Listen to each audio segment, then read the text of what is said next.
불꽃처럼 살다간 선교의 아버지 진젠도르프 백작의 감동적인 삶과 세계 선교 이야기. 내게는 단 하나의 열정만 있습니다. 그것은 바로 예수 그리스도, 오직 그분뿐입니다.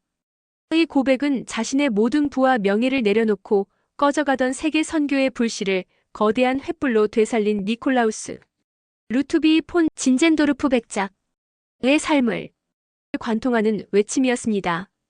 그의 이야기는 한 사람의 뜨거운 헌신이 어떻게 세상을 변화시킬 수 있는지를 보여주는 위대한 감동의 서사입니다. 귀족 소년의 마음에 심겨진 뜨거운 열정.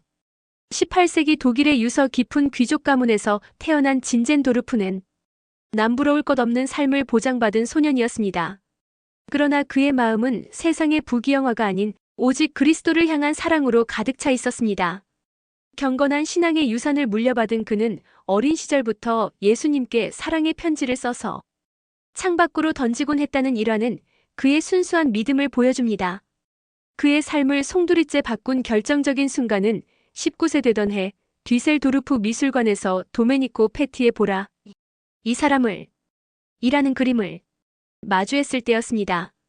그가 시관을 쓰시고 고통받는 예수님의 모습 아래에는 이런 글귀가 적혀 있었습니다. 나는 너를 위해 내 모든 것을 주었건만 너는 나를 위해 무엇을 하였느냐? 이 질문은 그의 심장을 강타했습니다.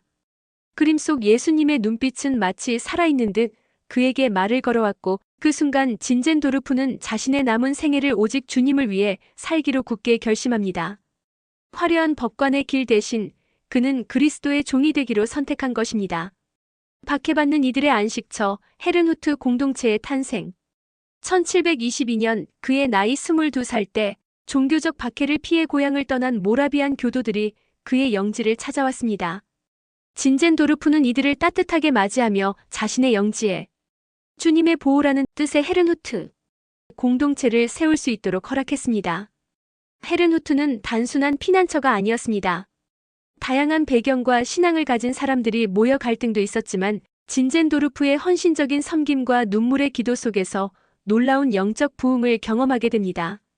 1727년 8월 13일 성찬 예배 중에 강력한 성령의 임재가 공동체 전체를 뒤덮었고 이들은 모든 갈등을 회개하고 그리스도 안에서 하나가 되었습니다. 이날의 경험은 모라비안의 오순절이라 불리며 헤른후트를 세계 선교의 전초기지로 변화시키는 기폭제가 되었습니다. 이후 헤른후트에서는 놀라운 일이 시작되었습니다. 바로 100년간 꺼지지 않은 기도회였습니다. 남녀노소 가릴 것 없이 하루 24시간, 1시간씩 조를 편성하여 릴레이로 기도의 불을 지폈고 이 기도의 불길은 전 세계를 향한 선교의 열정으로 타올랐습니다. 세상의 끝까지 그 어떤 대가를 치르더라도 모라비안 선교사들의 헌신.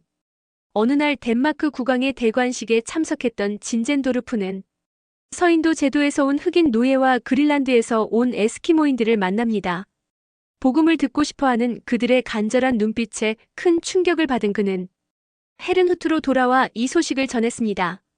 복음을 듣지 못해 죽어가는 영혼들이 있습니다. 누가 그들을 위해 가겠습니까? 놀랍게도 인구 600명에 불과했던 작은 공동체에서 즉각적인 지원자들이 나섰습니다. 레온하르트 도버와 다비드 니츠만은 서인도 제도의 노예들에게 복음을 전하기 위해 스스로 노예가 되겠다고 자원했습니다. 당시 그들의 각오는 실로 비장했습니다. 선교지로 떠나며 자신들이 묻힐 관을 직접 짜서 가지고 갈 정도였습니다. 살아서 돌아올 것을 기대하지 않는다. 오직 그곳에 복음을 전하고 뼈를 묻겠다는 결연한 의지였습니다. 이것이 바로 개신교 역사상 최초의 조직적인 해외 선교의 시작이었습니다. 모라비안 선교사들은 이후 20년 동안 지난 200년간 모든 개신교가 파송한 선교사의 수보다 더 많은 선교사를 파송하는 기적을 이루었습니다. 그들은 혹독한 추위의 그린란드로, 질병이 들끓는 아프리카로, 미지의 땅 아메리카 대륙으로 나아갔습니다. 그들은 전문적인 신학교육을 받은 이들이 아니었습니다. 목수, 도공, 농부 등 평범한 사람들이었지만 그리스도를 향한 뜨거운 사랑 하나로 기꺼이 자신의 삶을 제물로 드렸습니다. 영원히 빛날 선교의 유산. 진젠도르프 백작은 1760년 구주께서 나를 부르신다. 나는 그분께로 간다는 마지막 말을 남기고 주님의 품에 안겼습니다. 그는 자신의 모든 재산과 지위, 그리고 생명까지도 세계 선교를 위해 아낌없이 바쳤습니다.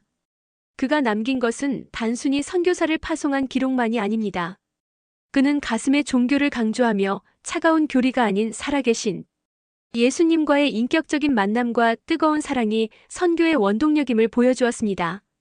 그의 삶과 모라비안 공동체의 헌신은 존 웨슬리에게 깊은 감명을 주어 감리교 부흥운동에 영향을 끼쳤고 오늘날까지도 전 세계 수많은 그리스도인의 가슴에 선교의 불을 지피고 있습니다. 진젠도르프 백작의 삶은 우리에게 묻습니다.